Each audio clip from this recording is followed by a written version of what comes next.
Dicen que las aguas de la fuente de San Bieito, a la que se llega tras sumergirse en un camino alfombrado de hojas de castaño, curan las verrugas y otros males de la piel. Nunca lo sabré. Quizás porque no bebí el agua suficiente, o porque tal vez no lo hice con la fe que sin duda requeriría el apostar por tales remedios. Sin embargo, lo que sí noté es cómo se aliviaban, en aquel remoto laberinto verde de la Ribeira Sacra, las arrugas del alma.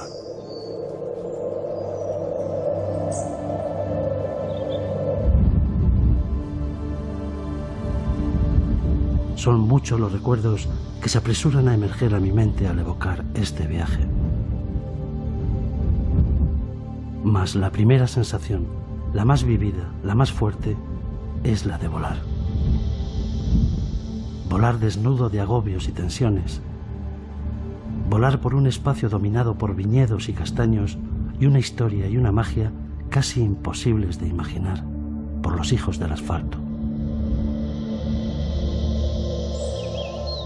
Un mundo descubierto hace cientos de años por hombres que buscaban aquí la soledad y la paz, en contacto con su Dios, los eremitas, que dejaron a lo largo del río, en la frontera entre Lugo y Ourense, la más alta concentración de monasterios de toda Europa, haciendo honor a su nombre.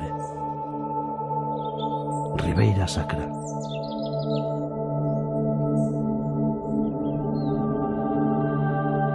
Un lugar al que la historia cubrió con un precioso paño tejido de leyendas y de seres casi fantásticos, como aquel lobisome, Manuel Blanco Romasanta, conocido como Home do Bunto, o el Sacamantecas, o el hombre lobo de Allariz, que a mediados del siglo XIX llenó de terror a las gentes que poblaban los bosques de Esgos junto al monasterio de San Pedro de Rocas.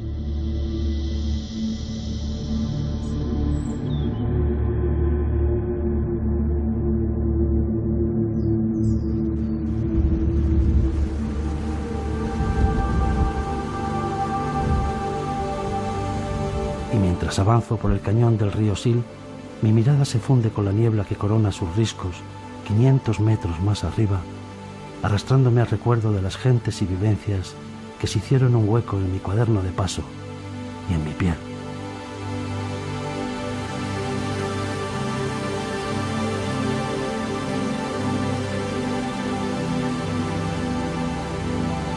Escribía Pablo Neruda al comienzo de su obra Confieso que he vivido, que sobre los días y años de su infancia el único personaje inolvidable fue la lluvia.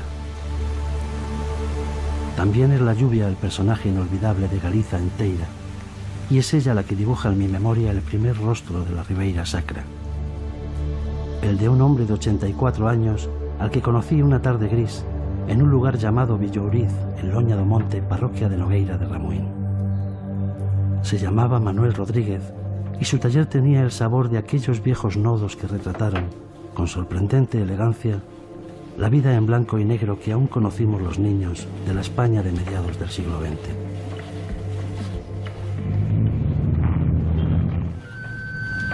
Los viejos oficios van desapareciendo. En el agitado ambiente de la ciudad y en medio de la prisa sobre ruedas, la estampa del afilador que lleva su taller sobre ruedas también pone una nota pintoresca en las calles de Madrid. Su chiflo tiene solera.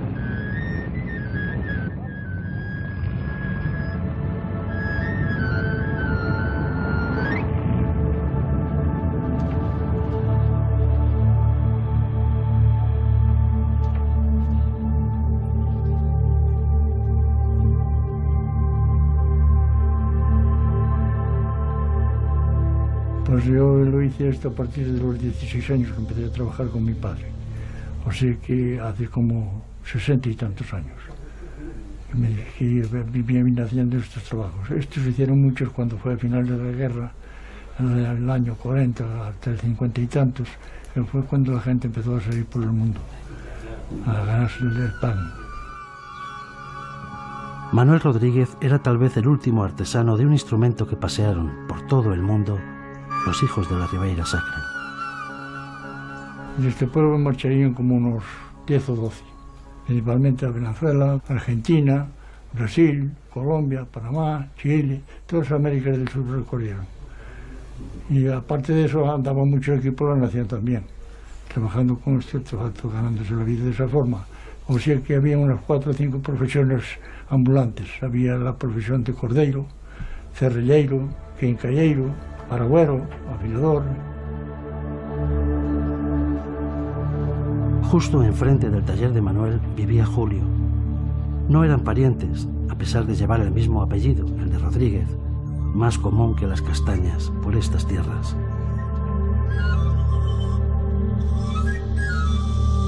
¡Afilador! Julio ejerció el noble arte de afilar en Venezuela, país en el que vivió de este trabajo y después de camionero hasta su jubilación. Posteriormente, como la mayoría de los emigrantes de su generación, regresó a casa. Ahora, con 80 y muchos años, con una de las últimas ruedas de afilar fabricadas por Manuel, recordaba emocionado la otra cara del oficio. Por eso batió el récord en emigración en el año 57, que éramos 635.000. Después nos ganó Coruña, para un 100 personas más. Y en total, en aquellos tiempos, la colonia española, contando catalanes, algún andaluz, algún madrileño, etcétera, etcétera, casi llegamos al 1.000.000.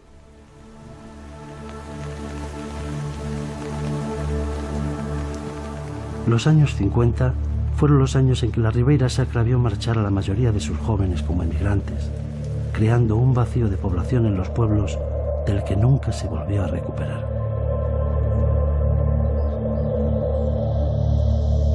Había tantos afiladores entre ellos que Ourense se convirtió en la terra da chispa y Manuel Rodríguez, con sus ruedas de afilar, en una especie de flautista de Amelín, al son de cuyo chiflo desfilaban sus paisanos.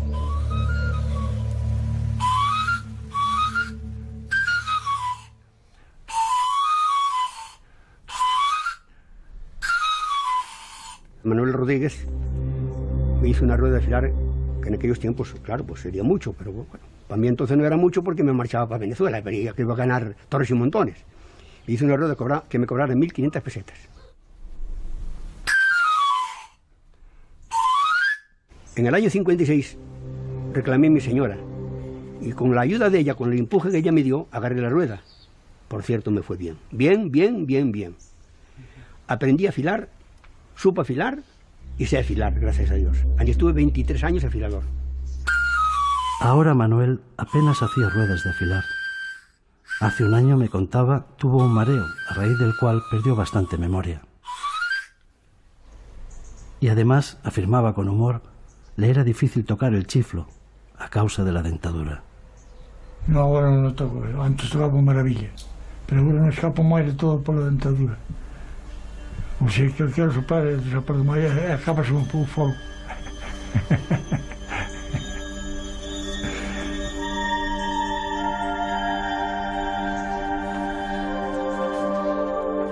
Presumen en Nogueira de Ramuín de haber sido los pioneros de los afiladores en el mundo entero.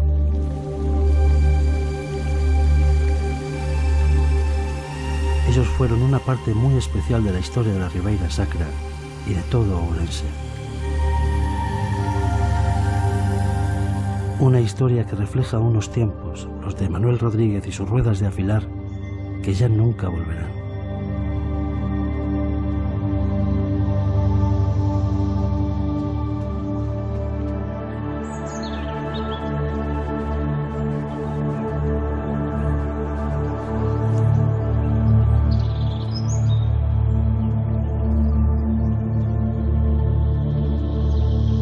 Está escrito que fueron los romanos quienes concibieron los escarpados viñedos de la Ribeira Sacra. A mis ojos, aquellas preciosas terrazas me llevaban a mis cuadernos de paso. Cada viñedo era una historia, cada surco una línea de texto, y cada viña un personaje que me abría el corazón con sus palabras y su acento, dejando finalmente en mi memoria un sabor reconfortante e intenso, en armonía con mis sentimientos. Sin duda, estos romanos sabían lo que hacían. Los romanos se llevaban el vino de la Ribeira Sacra a los banquetes a Roma. por lo cual entendemos que el vino de aquí era superior a los demás, por lo menos si los romanos lo llevaban para allí, con lo que costaría llevarlo. Conste que el vino, antes de abrir el puente del Sil, tenía que pasar en la barca y se llevaba en pellejos, las botas de cabra o botas de un ternero, y así se transportaba el vino en aquel entonces.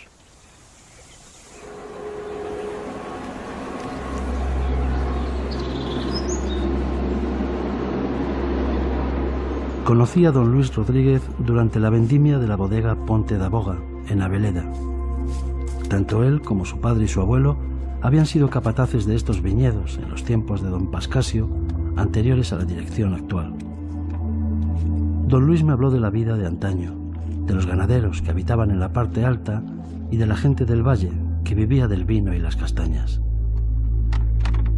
Manejaban más los de arriba, porque tenían el ganado, tenían la carne, tenían más extensión de terreno, porque aquí había mucho minifundio.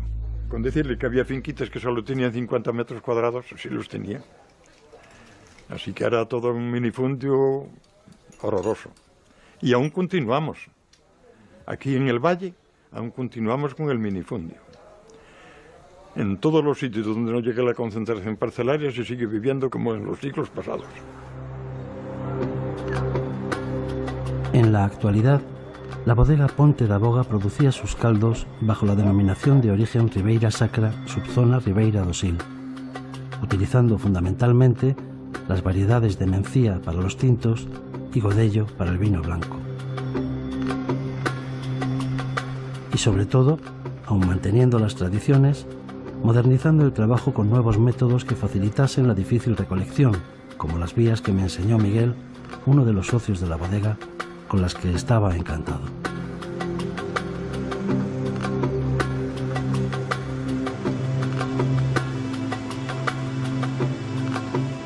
Se utiliza para muchas cosas, principalmente para la uva, luego abonados, luego postes, luego alambres, o sea, todo lo que hace falta en la viña no hay que andar con él en el hombro. Y entonces con esto pues se soluciona la cosa porque las mismas mujeres o hombres que andan vendimiando empiezan de la parte de allá y empiezan de la otra parte y ya van trayendo la uva casi hasta el carril. Después ellos mismos ya la echan al carro. Muy cómodo, esto es muy cómodo. Sin embargo, a menudo la Ribeira sometía de tal modo a los viñedos y su capricho que no había más remedio que realizar la recolección bajando la uva hasta el río.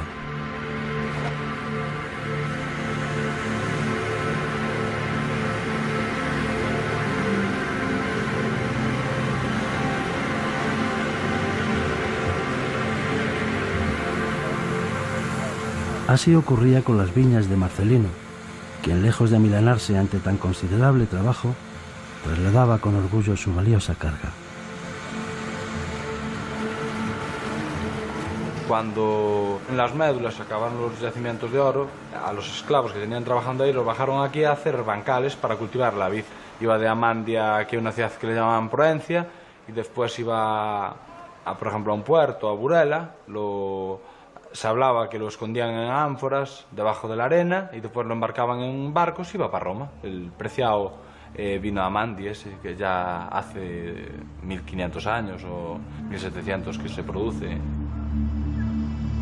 Los viñedos de Marcelino pertenecían a la zona de Amandi, en Lugo. La zona de Amandi, junto a la de Chantada, la de Quiroga Vivei, Ribeiras do Miño y Ribeiras do Sil, conformaban las 5 subzonas en que se dividía la denominación de origen Ribeira Sacra. Vinos que desde antiguo las bodegas daban a conocer en las más importantes romerías y ferias de los pueblos, como esta de Sober en Lugo o la de Montederramo en Ourense, en las que acompañaba el inexcusable pulpo, las empanadas, el cochinillo y, en noviembre, en los magostos, al cordero y las castañas.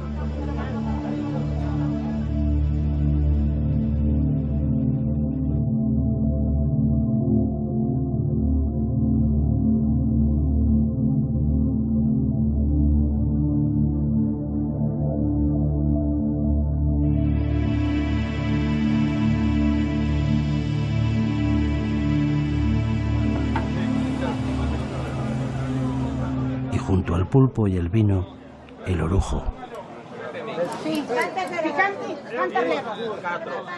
Casi todo el mundo hizo dinero del aguardiente. Este es un pueblo que siempre fue de cañeiros. Cañeiros chaman de aguardianteiros, que era quien iba, por ejemplo, de pueblo en pueblo con el pote al hombro y haciendo el aguardiente.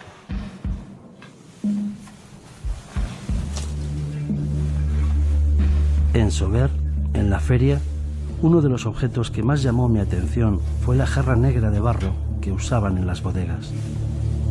«Tienes que ir a Gundibós», me dijo Marcelino. Y allí estaba yo, en Santiago de Gundibós, contemplando fascinado cómo Agapito azuzaba el fuego de su horno alfarero con carqueixa, una especie de brezo que producía un calor infernal.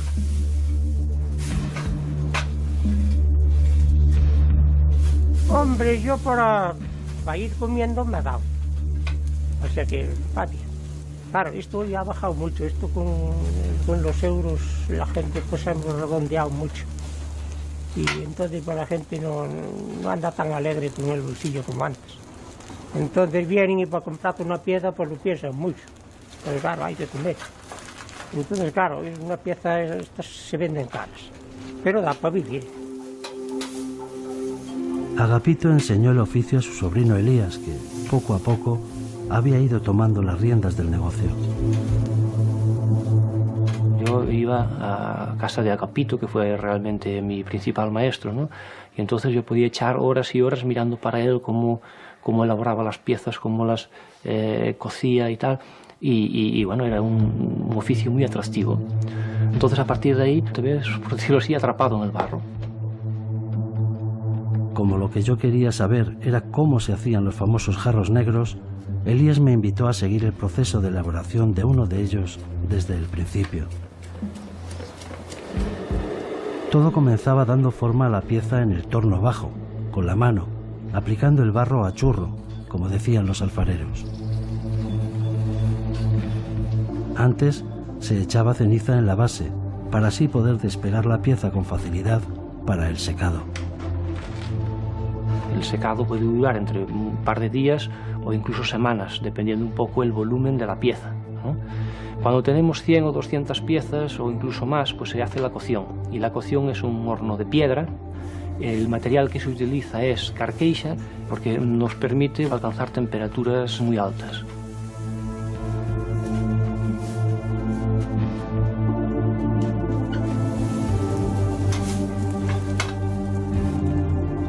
La cocción está realizada cuando las piezas alcanzan un rojo vivo, la llama pasa de tener un color rojo cereza y ahí digamos que damos por finalizada la cocción.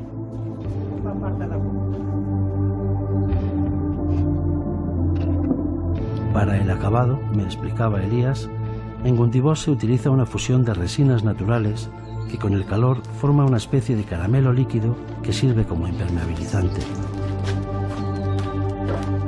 Y el humo le daba ese color negro característico.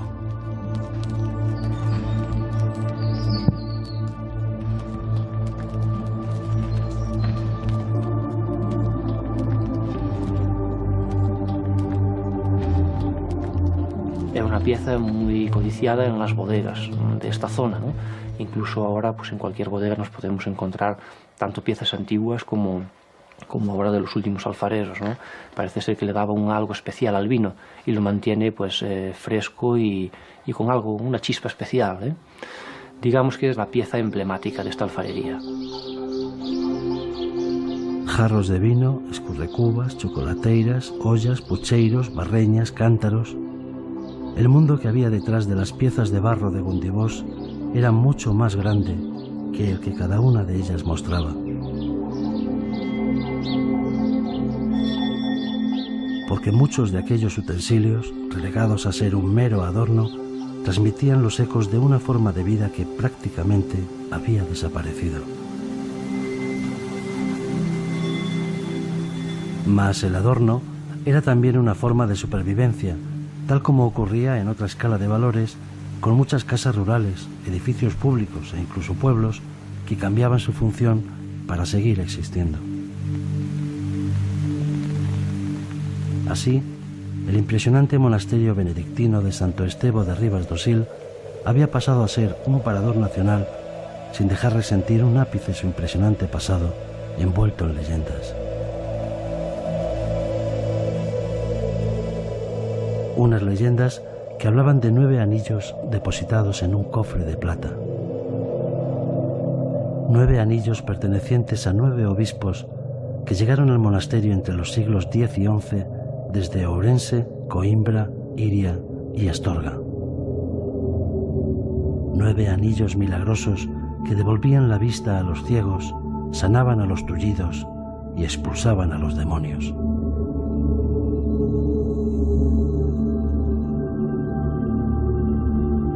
El monasterio de Santo Estevo fue el destino en la Edad Media de una fervorosa peregrinación en pos de los milagros de los 9 anillos de los obispos Isauro, Mirarasio, Gonzalo Osorio, Froalengo, Servando, Viliulfo, Pelayo, Alfonso y Pedro.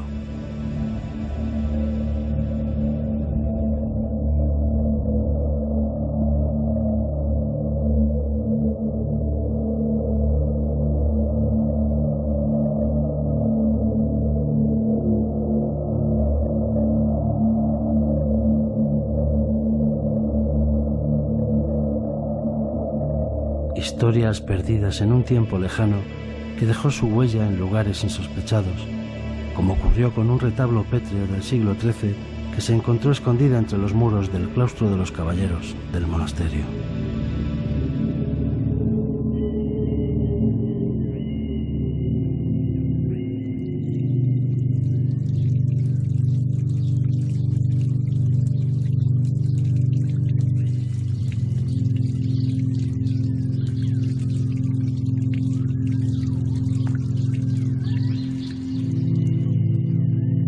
Dándole vueltas al asunto de los 9 anillos, aún imbuido de aquella magia, penetré en el claustro erigido en memoria de los obispos en el siglo XIII, pensando en que, ya que estaba allí, no me vendría mal algún milagrillo que otro.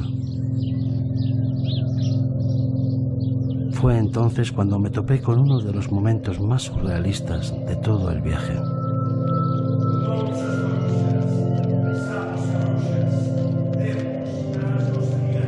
En el interior del monasterio, alguien recitaba un extraño rito en gallego.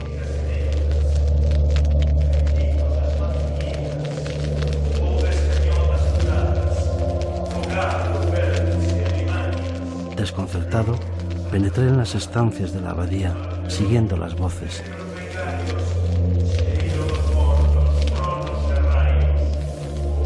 Y allí estaba, un monje vestido de negro riguroso, quemaba aguardiente en un recipiente de barro mientras recitaba versos conjurando a seres prodigiosos. Se trataba de una queimada. Lume dos cadáveres ardentes, corpos mutilados dos indecentes, peidos dos infernais cus, muxido da mar embravestida, que della porca da cabra mal parida. Asistí atónito al viejo rito mientras mi quijotesca imaginación se disparaba, revelándome visiones delirantes. Levantaré as chamas deste lume que asemella o do inferno, e fuxirán as bruxas a cabalo das súas escobas, índose a bañar na praia das areas gordas. Pide, oíde os ruxidos que dan, as que non poden deixar de queimarse no aguardente, quedando así purificadas. E cando esta brebaxe baixe polas vosas gorxas, quedaredes libres dos males da vosa alma e de todo embruxamento.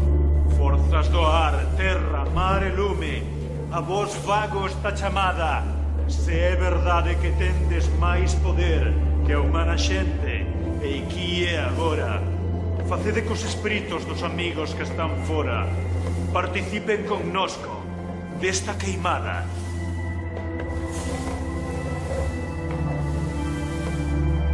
Acabado el conjuro, caí en la cuenta de que la cara del monje no me era desconocida.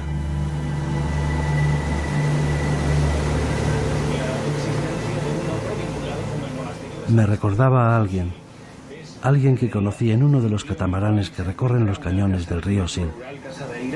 Y núcleo que debe su nombre al albergue que tuvo el monasterio de San Esteban de Ribas do Sil en el siglo XVI. Era tal la proyección social de este albergue que tenía incluso partida presupuestaria propia. Sin duda, aquella voz era la suya. No la misma que tenía el monasterio. Se trataba de uno de los guías del catamarán, Alfonso Rodríguez, quien más tarde me comentaría que además de disfrazarse de monje, también lo hacía de rey medieval en el castillo de Castro Caldelas, para así explicar mejor a los visitantes la historia de la Ribeira Sacra.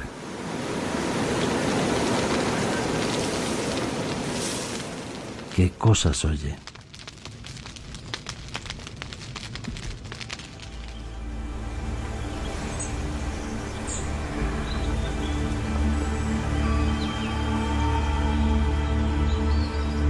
Tras conocer a Alfonso en el monasterio de Santo Estevo, era paso obligado detenerme en el castillo de Castro Caldelas. Su historia se remontaba a 1336, año en que se cree que fue construido por don Pedro Fernández de Castro, señor de Lemos. Después fue destruido 2 veces, en el siglo XV, durante la revuelta de los irmandiños, que luchaban para liberarse de los impuestos, y a principios del siglo XIX, durante la Guerra de la Independencia, cuando el general Luisón manda prender fuego a la villa, quemándose todos los archivos. Situado en la parte alta del pueblo, en la cima de Vila, el castillo ofrecía una visión imponente de Castro Caldelas, centro ganadero por excelencia cuya feria, según decían, llegó a ser de las más importantes de toda Galicia.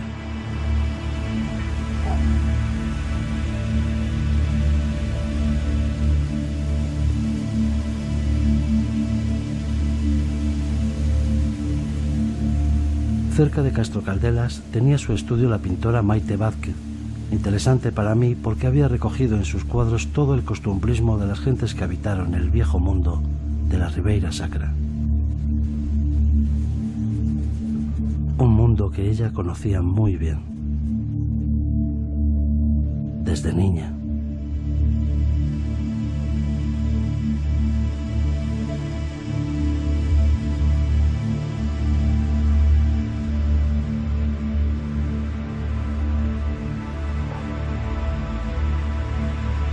Un mundo fijado en su memoria que ahora salía al exterior en una explosión naif llena de color en la que aparecían los personajes de su niñez. La escuela, los carnavales, los magostos, las procesiones.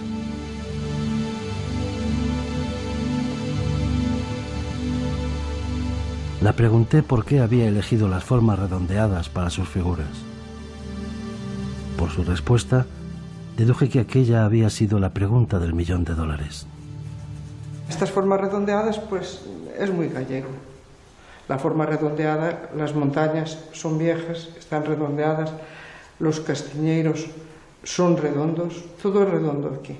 Las piedras son redondas, porque eran piedras antiguas, de construcciones antiguas, y nosotros mismos somos redondos porque no le damos muchas vueltas a las cosas, esto ya nos conoce todo el mundo.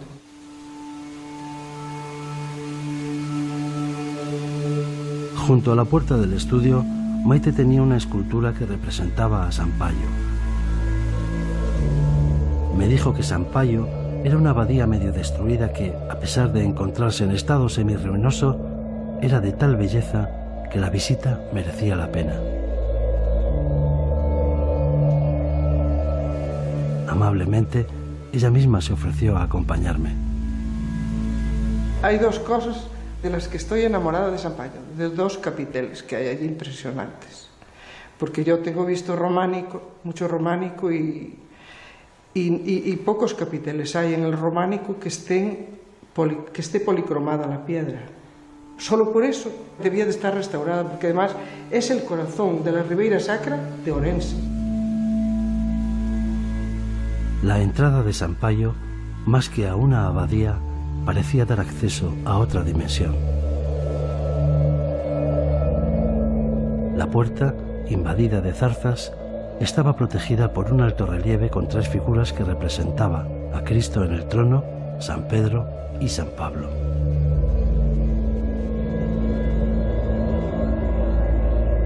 En el interior, junto a lápidas con nombres ilegibles, destacaba una tumba abrazada por las raíces de un árbol que a Maite Vázquez le ponía los pelos de punta.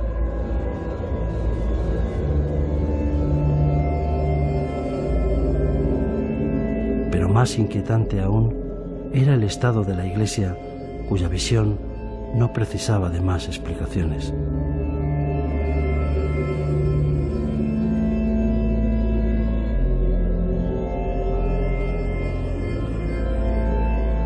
En medio de aquel desafortunado escenario destacaban los dos capiteles que popularmente eran conocidos como la fame y la sede, es decir, el hambre y la sed.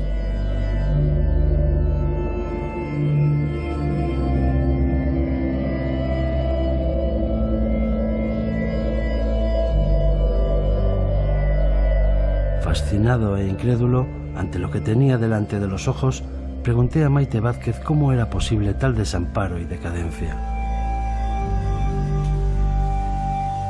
Quien sabe mucha historia de todo esto es ahora el señor que fue monaguillo de los últimos frailes del monasterio. Es el que de viva voz le escuchó toda la historia de lo que pasó ahí. Para mi sorpresa, se trataba de don Luis Rodríguez, a quien ya había conocido en la bodega Ponte da Boga durante la vendimia. Don Luis vivía en Soutelo, barrio de la parroquia de San Payo de Castrocandelas, y su casa estaba precisamente camino de la abadía. Lo que era San Payo, lo que era la parroquia. Es en terreno... Tras ofrecerme un licor de café y un trozo de bica mantecada, don Luis inició su relato de algo sobre el que no existía nada escrito. Solo sus recuerdos de cuando era monaguillo en San Payo con apenas 12 años de edad. Bueno, en el centro había una lareira donde se hacía la lumbre y rodeado, alrededor, estábamos los oyentes y el cura. El cura estaba sentado en un banco que se llama en gallego un escano, y tenía una tapa, una mesa para comer, un tablón, y ponía la documentación sobre aquel sitio y estaba leyendo y a la vez, algunas veces explicando, y yo tomaba nota de lo que estaba leyendo, porque leía en alto. A pesar de sus 89 años, don Luis mostraba una memoria sorprendente que se prodigaba en nombres y fechas que yo me esforzaba en retener. Como seguía siendo una iglesia rica, metían curas de toda España para poder venir a cubrir el curato de San Payo. Y el primer curato lo cubrió el sobrino del conde de Lemos, llamado don Rodrigo de Castro. Y desde San Payo se fue a hacer unas oposiciones y ascendió a obispo.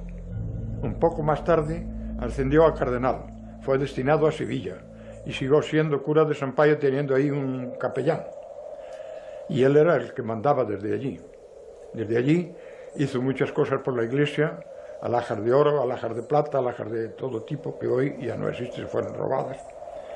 Y a principios de 1900 vino don Emilio Rodríguez Caneiro, que fue el cura que me instruyó a mí allí. En 1945 se murió y a partir de ahí vino el desastre de la abadía. Desapareció la documentación total y lo que no valía lo dejaron en el campo. Los misales que había eran tan antiguos, algunos que estaban escritos en tabla. El misal porque era en latín. En latín que el cura, después de todas esas cosas, me enseñó a cantar la misa en latín. Yo sé unas cuantas palabras en latín, en parte de la misa.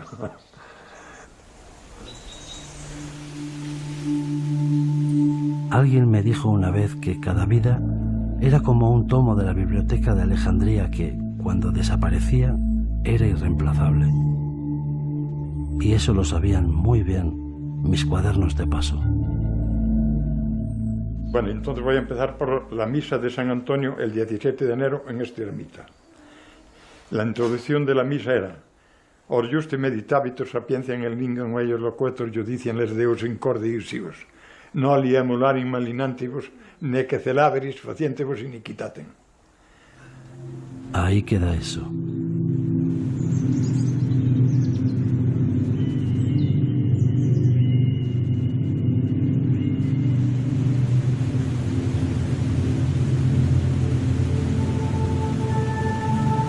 Siguiendo el recorrido por los monasterios, no podía faltar el de Montederramo, que entre otros muchos méritos tenía el de haber sido el origen del nombre de Ribeira Sacra. Está escrito que el monasterio de Montederramo fue fundado a principios del siglo XII por doña Teresa de Portugal, hija de Alfonso VI de Castilla, quien en el documento fundacional hace donación a los monjes benedictinos de un lugar llamado Ribeira Sacrata.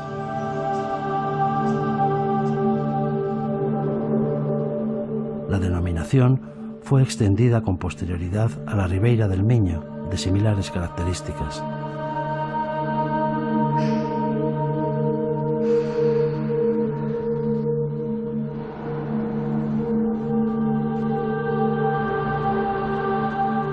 El monasterio de Montederramo, que recibió donaciones de nobles y reyes como Fernando II, Alfonso IX, Alfonso X, Sancho IV o Fernando IV, conserva obras de gran belleza, especialmente unos retablos pertenecientes a uno de los mayores representantes del barroco gallego, Mateo de Prado.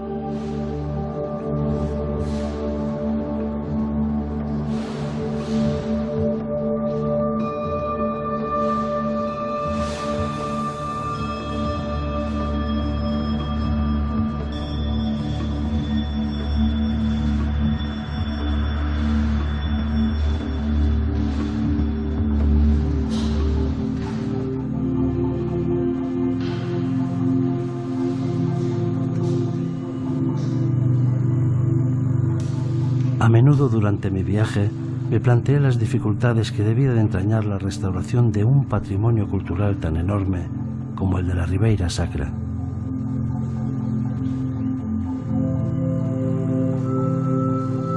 Cuando llegué a Montederramo encontré algunas respuestas. Me las dio Begoña Freire, una de las 3 mujeres ocupadas en la restauración de los retablos del altar mayor. Nosotros estamos haciendo lo que es limpieza de la policromía, sentando también la policromía, y luego damos una preparación para luego reintegrar esa policromía, que es decir, es acabar totalmente esa policromía, donde hay faltas, cubrir esas faltas y luego barnizar, y ya es el proceso completo de la restauración. Según decía Begoña, la duración total del proceso alcanzaría alrededor de 7 u 8 meses, trabajando solo en el retablo.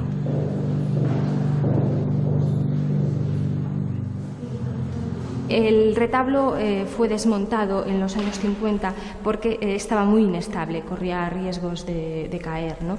Y tenía ataque de carcoma muy fuerte, y también por la humedad había mucho hongo que había destruido la madera y la resistencia de la madera.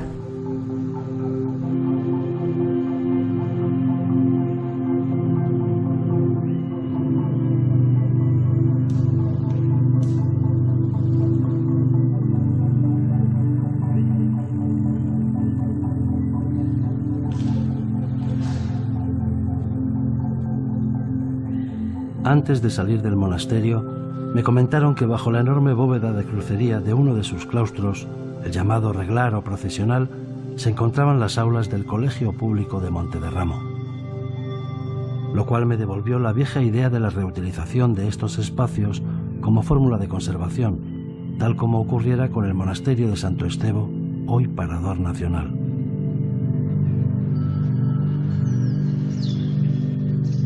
Pero aquello de las aulas del colegio me recordaba también otro problema quizás de más difícil solución, el de la despoblación de la Ribeira Sacra, muy agravado por el envejecimiento de la población. En un pueblecito lucense llamado Vilar de Mouros pude comprobar la realidad de esta extraña paradoja con la que ya me había topado en otros lugares de la península. pueblos preciosos, increíblemente conservados y prácticamente deshabitados. Allí conocí a Dámaso Álvarez, genuino representante de la vieja economía autosuficiente en la que todos eran agricultores, ganaderos, mecánicos y, en el caso de Dámaso, zapatero y, sobre todo, un excelente cestero.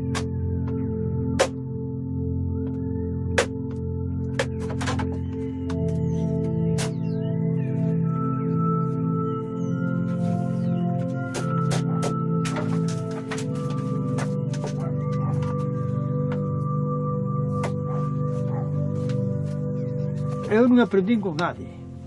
Eu fixen todo o que saquei no da miña cabeza. Eu non aprendí nada máis. Esta artesanía é de antiguamente. Non sei de quen, pero eu non aprendí con nada. Isto aprendí a facer eu da miña cabeza.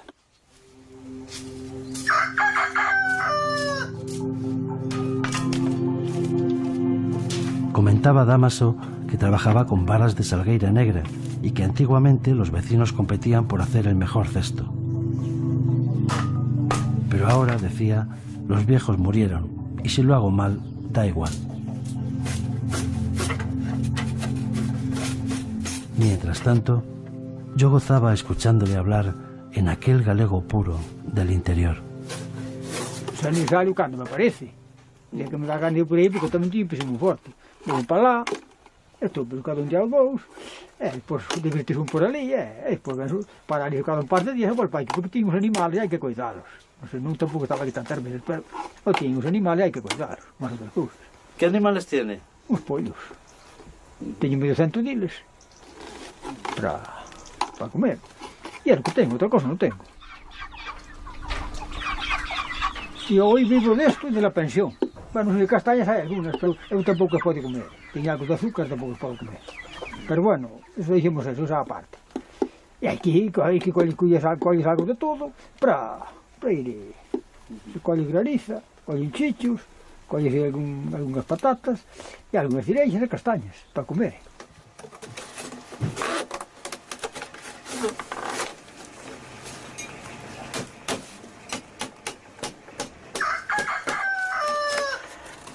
Viendo la energía que desprendía Dámaso con el cesto, parecía increíble que contase ya con 72 años de edad.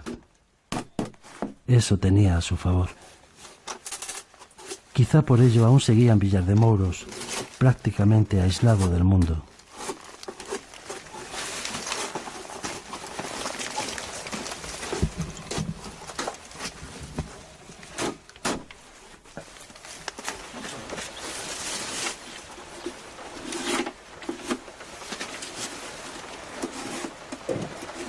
Aquí somos todos jubilados. Cada un trabaja un trocito pequeño de tierra y el resto a bosque. Otra cosa, la solución que tiene. Porque todo cuanto hay está en la mano de los jabalíes. Si usted echa patata, la derrama. Usted echa centeno, derrama ya. Usted echa maíz, también derrama. Así que todo esto está ahora. Aquí nomás estamos jubilados, todos jubilados. 4 o 5 que somos. Mientras le oía, pensé en cuánto tardarían en marcharse esos 4 o 5 jubilados por falta de servicios médicos. Y me pregunté qué sería entonces de aquel bello pueblo, Villar de Mouros, y de Dámaso, el cestero.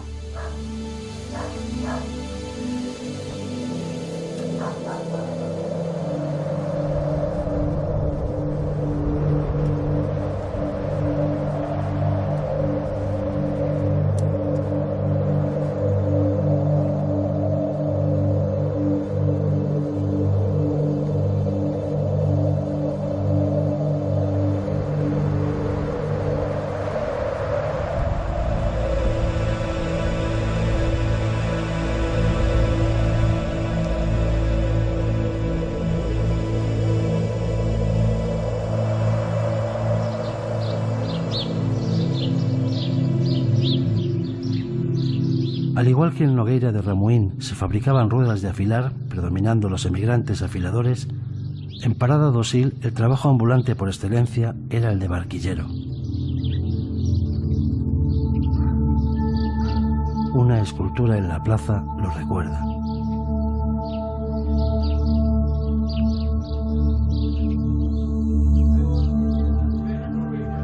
Decidido a saber más sobre el asunto, hice lo más útil para el caso, preguntar en el bar del pueblo, en donde me dijeron que solo quedaba uno, un paisano de más de 90 años llamado José Campo, que había sido barquillero en su juventud. Más de 90 años. A esa edad, ¿podría contarme algo? José vivía en la parte alta del pueblo, en una casa rodeada de esculturas de piedra y de cemento, pero él no estaba. Un barquillero artista, pensé. Según decía una vecina, tenía que ver el Belén que había hecho José.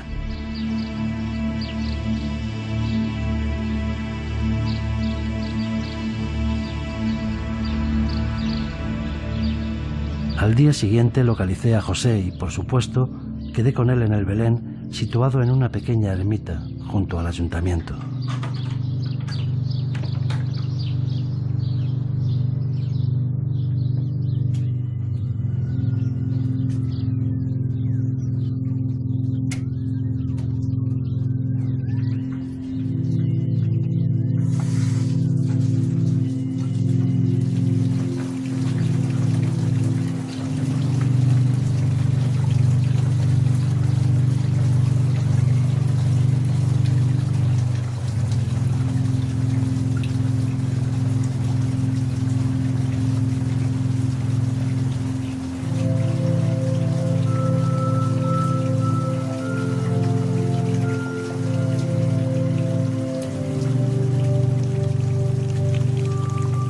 Mirando las figuras, me quedé tan perplejo como si me encontrase ante una encarnación surrealista de personajes salidos de un cuadro de Francis Bacon. Estaba encantado. Pero lo que más llamó mi atención es que aquel Belén reflejaba los trabajos ambulantes que José había conocido.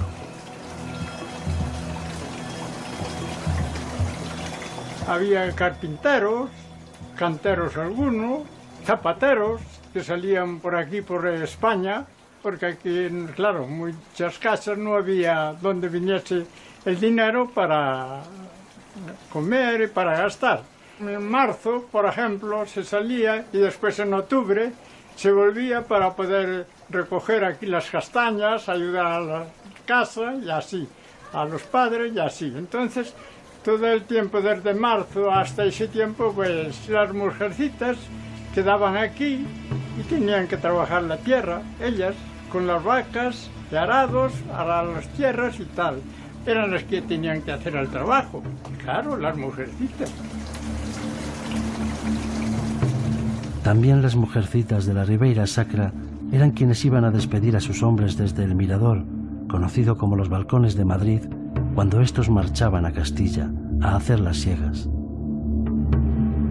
Tiempos duros que reflejó Rosalía de Castro en sus cantares galegos, en uno de sus poemas más amargos. Castelanos de Castilla, tratade ben os galegos, cando van como rosas, cando ven como negros. Castelanos de Castilla, tratade ben os galegos.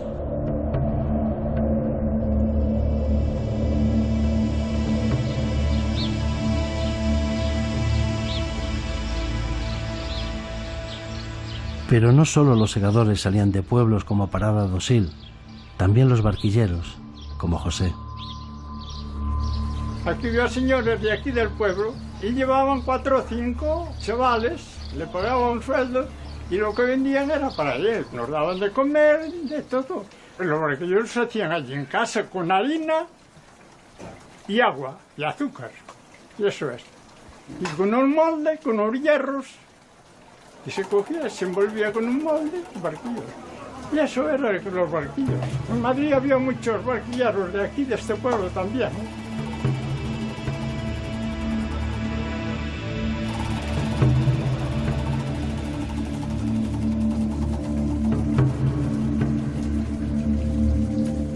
Y esta era la historia del Belén de don José.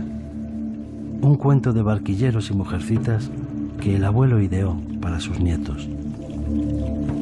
Mis nietos me decían, oye, ¿cómo no haces un Belén? Y fue eso el motivo, no solo de hacer las figuras del Belén, del nacimiento, sino cómo se trabaja aquí la tierra, porque si no esto queda olvidado, porque los niños, la gente de ahora nueva no sabe nada de cómo se trabajaba la tierra, ni cómo eso, porque ahora solo piensan en bailes y en cosas de eso.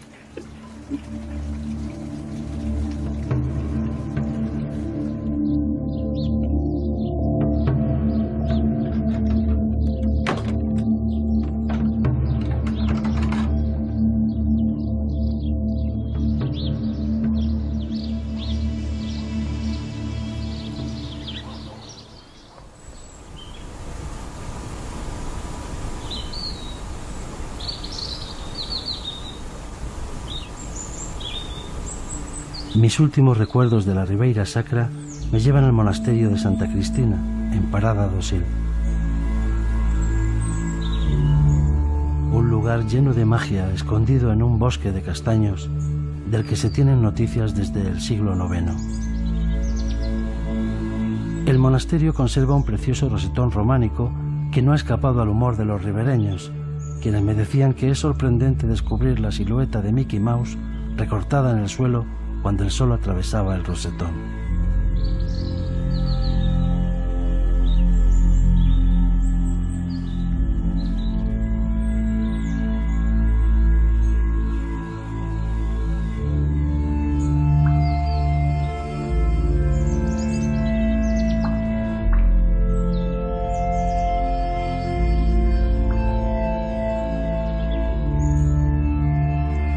Recuerdo que, perdido en aquel claustro del monasterio de Santa Cristina, rodeado de castaños, pensé en todo lo que este árbol había dado a los ribereños, que antiguamente creían que si pasabas por uno hueco se curaba el raquitismo.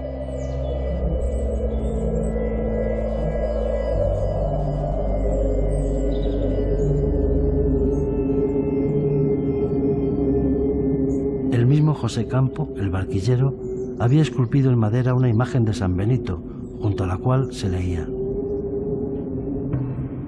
San Benito glorioso, te pedimos por esta, tu bendita imagen no castiñeiro, cure esos nosos males, e guíanos por vos sendeiro.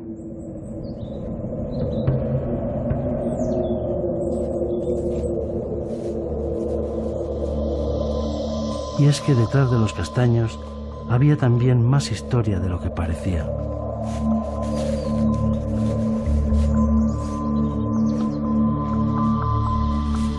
Porque en la Ribeira Sacra, durante siglos, la castaña había sido un alimento básico que había dado vidas tan longevas como las de José. En su juventud aún se usaba como moneda, ya que la castaña y el vino se cambiaban por centeno o por carne.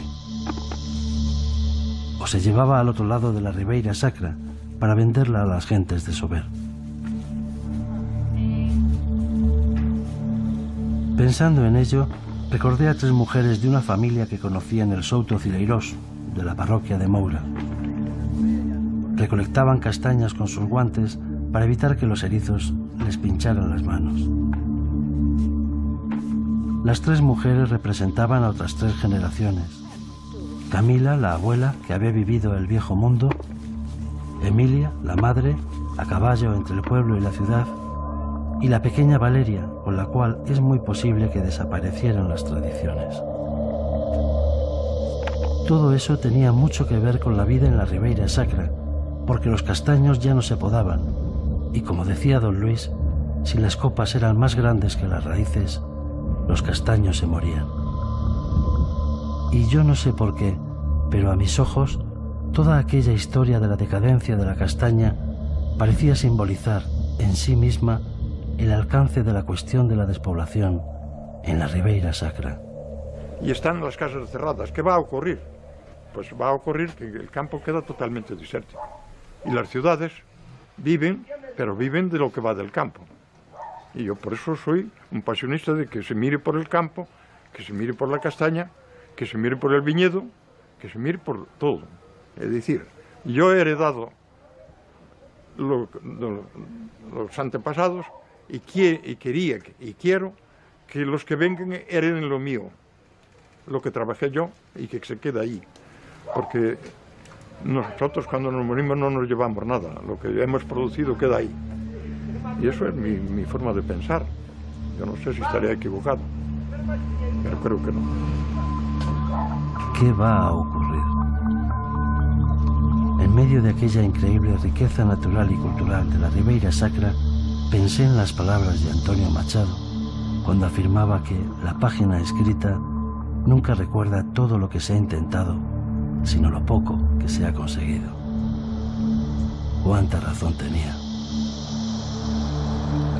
Cerré mi cuaderno de paso y quedé allí, en silencio, buscando las respuestas en el agua.